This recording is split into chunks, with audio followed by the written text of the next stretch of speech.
ചൊരയ്ക്ക കൊണ്ടുള്ള കൂട്ട് ഞാനുണ്ടാക്കുന്നത് എങ്ങനെയാണെന്ന് കാണിക്കുന്ന വീഡിയോ ആണേ. നിങ്ങളുടെ അഭിപ്രായങ്ങൾ കമൻ്റായി പറയണേ.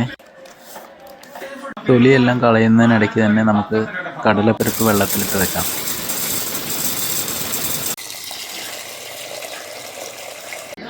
അതിനുശേഷം ഇത് മുറിച്ചെടുക്കുക. കടലപ്പരിപ്പ് ഒരു വിസിലിൽ വേവും.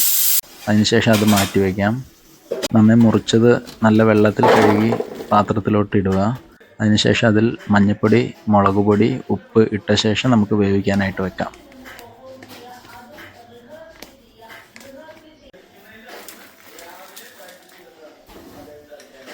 അത് വെന്ത് വരട്ടെ. അപ്പോഴേക്കും നമുക്ക് തേങ്ങ, ജീരകം, 2 വെളുത്തുള്ളി ചേർത്ത് നന്നായി അരച്ചെടുക്കുക. ഇടയ്ക്ക് ഇളക്കി കൊടുക്കാം.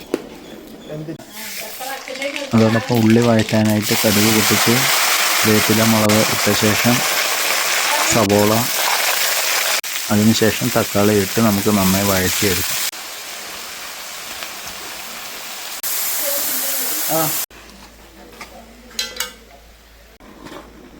അപ്പോഴത്തേക്കും ഇത് നന്നായി വെന്ത് കാണും. അത് വെന്തൊന്ന് ആയ ശേഷം നമുക്ക് കടലപ്പരിപ്പും ഈ വഴറ്റിയ ഉള്ളിയും അരച്ച് വെച്ച തേങ്ങയും കൂടി ഇട്ട് നന്നായി സെറ്റാക്കാം, ഇളക്കി. ഇത് നന്നായി സെറ്റായി കഴിഞ്ഞാൽ കറി റെഡിയായി. ഇന്നത്തെ മെസ്സിലെ വിഭവങ്ങളാണ് ഇതൊക്കെ.